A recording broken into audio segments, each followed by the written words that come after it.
Bapak Ibu, Ustaz antarkan sama Bapak Ibu sholat khusyuk. Memahami sholat khusyuk itu Bapak Ibu, ya, ada 4 derajat ilmu untuk menghantarkannya. Ya, kita lihat.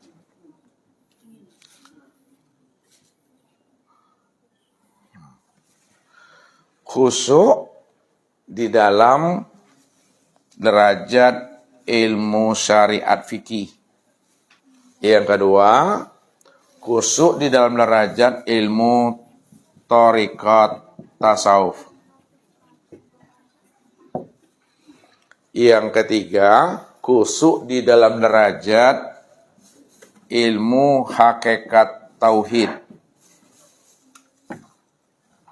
Yang keempat, khusyuk di dalam derajat ilmu ma'rifat hikmah. Ustadz berikan Bapak Ibu kias dan perumpamaan dahulu untuk menghantarkan ini supaya Bapak Ibu paham dan mengerti. Kita buat seumpama limau Bapak Ibu. Ya. Limau. Jeruk. Ya. Nah, bagaimana memahaminya? Ya. Bahwa di dalam kulit itu ada isi. Di dalam kulit itu ada isi. Di dalam isi ada rasa. Di dalam rasa itu ada nikmat. Maksudnya, untuk mendapatkan nikmat, dapatkan rasa. Untuk mendapatkan rasa, makan isinya. Untuk mendapatkan isinya, buka kulitnya. Lalu mana yang dikatakan kulit, mana yang dikatakan isi, mana yang dikatakan rasa, mana yang dikatakan namanya nikmat. Nah, di dalam sholat ini, yang dikatakan kulit itu inilah syariat fikih. Yang dikatakan isi itu itulah thariqat tasawuf.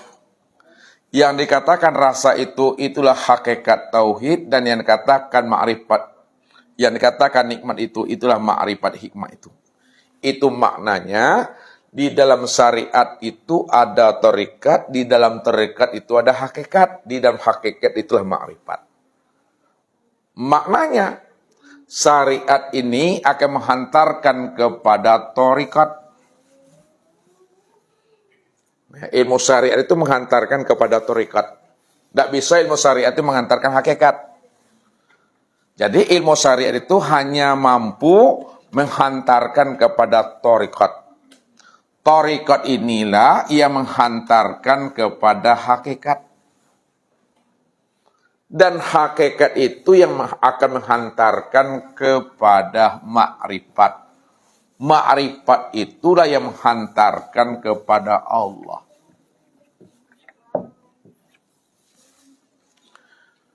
Itu jalannya.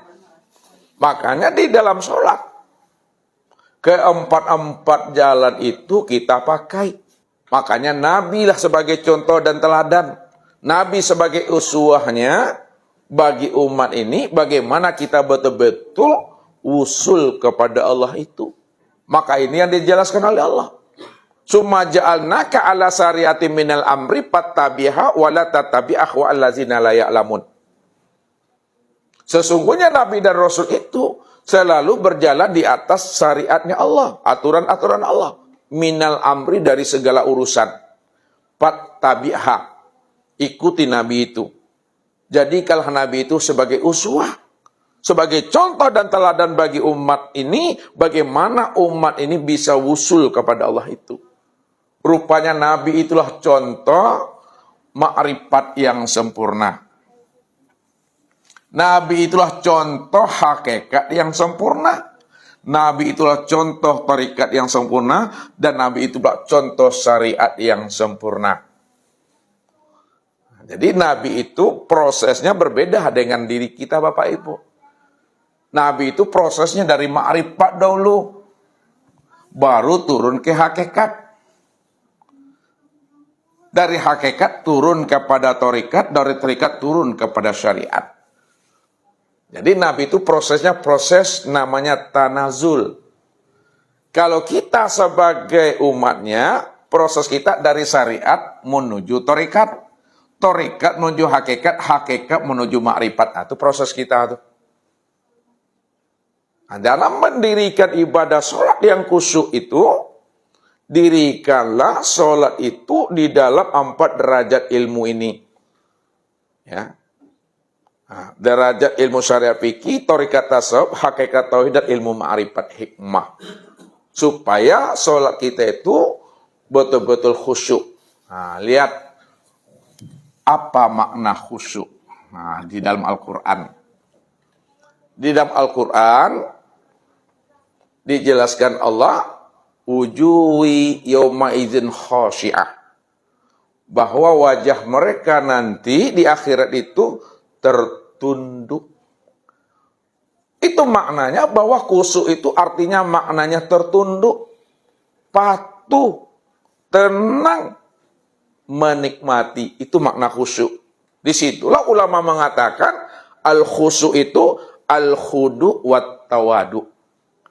Khusyuk itu di mana kamu itu betul-betul tertunduk, betul-betul patuh dan tenang. Itu makna khusyuk. Lalu bagaimana memahaminya di dalam sholat? Nah, lihat. Bagaimana khusyuk di dalam ilmu syariat fikih. Bagaimana khusyuk di dalam ilmu tarikat tasawuf. Bagaimana pula khusyuk di dalam ilmu hakikat tauhid. Bagaimana pula khusyuk dalam ilmu ma'rifat hikmah. Yang pertama Bapak Ibu, khusyuk sholat di dalam ilmu syariat fikih yang terlihat pada diri Bapak Ibu itu adalah tubuh.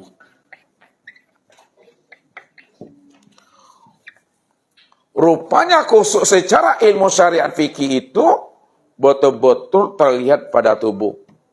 Lalu bagaimana khusyuknya tubuh di dalam ilmu syariat ini? Ketika kita mendirikan ibadah sholat. Nah, khusyuknya batang tubuh ini yang diajarkan oleh Nabi, shollu kama ra'aitumuni usolli. Shollu kama ra'aitumuni usolli. Sholatlah kamu sebagaimana kamu melihat akan diriku sholat. Rupanya Nabi mengajari khusyuk batang tubuh itu kepada umat dengan cara contohlah Nabi itu di dalam mendirikan ibadah sholat. Berarti khusyuknya batang tubuh itu betul-betul tubuh kita itu tenang, tubuh kita itu patuh, tidak banyak geraknya, tidak hiperaktif Bapak Ibu, tidak seperti capuang. Capuang dah tahu nak? Sepatuang. Itu. Tidak banyak goyangnya, tidak banyak gerak-geraknya. Karena ini yang diajarkan oleh Rasul kepada seorang sahabat namanya Rafi Az-Zuraki. Nah, jadi Rafi Az-Zuraki itu Bapak Ibu sholatnya itu hiperaktif. Sholatnya hiperaktif itu banyak geraknya. Tak ada tuh makninanya Bapak Ibu. Setelah beliau ini selesai sholat, lalu beliau menghampiri Rasulullah. Apa kata beliau kepada Rasulullah? Assalamualaikum ya Rasulullah. Lalu dijawablah oleh Rasulullah SAW beliau. Ketika itulah Rasulullah memberikan penilaian terhadap solat yang didirikan oleh Rafi Az-Zuraki ini. Apa kata Rasul? Wahai Rafi, irji fasolli fa innaka lam tusolli. Wahai Rafi, ulangi lagi solatmu karena kamu sebenarnya belum solat. Karena Nabi yang menyuruh, dia bersifat sami'na wa ta'na. Dirikan solat lagi. Habis solat, beliau hampiri Rasulullah. Lalu dia memberi salam kepada Nabi. Lalu apa kata Nabi? Irji' fasolli fa innaka lam tusolli. Wahai Rafi, ulangi lagi solatmu karena kamu belum solat. Peristiwa ini terjadi pada diri beliau sampai 3 kali Bapak Ibu. Setelah sampai 3 kali, lalu Nabi juga mengatakan apa? Irji fasolli fa innaka lam tusolli. Wahai Rafi, dirikan lagi sholat karena sebenarnya kamu belum sholat. Barulah Rafi Az-Zuraki itu memberikan komentar kepada Rasul. Sholat yang seperti apa lagi ya Rasul yang mesti aku lakukan? Aku mendirikan sholat ya Rasul. Itu karena engkau yang menyuruh aku sampai aku mengulanginya 3 kali ya Rasul. Bahkan inilah sholat yang terbaik bagi diriku sepanjang hidupku ya Rasul. Karena engkau yang menyuruh aku sholat sampai 3 kali ya Rasul. Tapi kenapa engkau belum juga mengatakan aku bahwa aku ini orang yang belum mendirikan sholat? Alimni ya Rasulullah. Tolong tunjuk ajar aku ya Rasul. Sholat yang seperti apa yang mesti aku lakukan ya Rasul? Padahal aku mendirikan sholat, engkau yang menyuruh mengulang sampai 3 kali ya Rasul. Tapi kenapa engkau juga belum katakan aku ini orang yang belum mendirikan sholat? Tolong tunjuk ajar aku ya Rasul. Disinilah Rasul mengajari Rafi Az-Zuraki itu. Wahai Rafi, apabila kamu sudah berdiri tegak betul, maka takbirlah engkau. Ini berdiri namanya Bapak Ibu. Tegak betul itu itikad. Ya, ini hakikat sholat itu. Tahu kita siapa yang menyembah, siapa yang disembah. Apa buah persembahan, di mana tegak berdirinya kita menyembah. Itu hakikat sholat. Itu yang berdiri tegak betul. Udah berdiri tegak betul kamu Rafi, lalu kamu takbiratul ihram. Kemudian kamu baca iftitah, baca al-fatihah. Kemudian ikra'u ma tayassaru minal Qur'an. Baca olehmu ayat Al-Quran yang mudah kamu untuk menghafalnya. Lalu kamu ruku, wahai Rafi. Di dalam ruku itu ada tumak ninahnya. Lalu kamu itidal, wahai Rafi. Dalam itidal juga ada tumak ninahnya. Lalu kamu sujud, dalam sujud ada tumak ninahnya. Lalu kamu duduk, dalam duduk ada tumak ninahnya, wahai Rafi. Lakukanlah rakaat yang kedua seperti kamu melakukan rakaat yang pertama. Disitulah Nabi mengajari Rafi Az-Zuraki ini untuk belajar khusyuk pada batang tubuhnya. Kenapa? Karena Rafi ini di dalam sholat batang tubuhnya tidak sesuai dengan tuntunan yang diajarkan oleh Rasul. Banyak goyangnya, tidak tenang dia. Tidak sempurna rukun 13 yang dia dirikan itu secara ilmu syariat itu.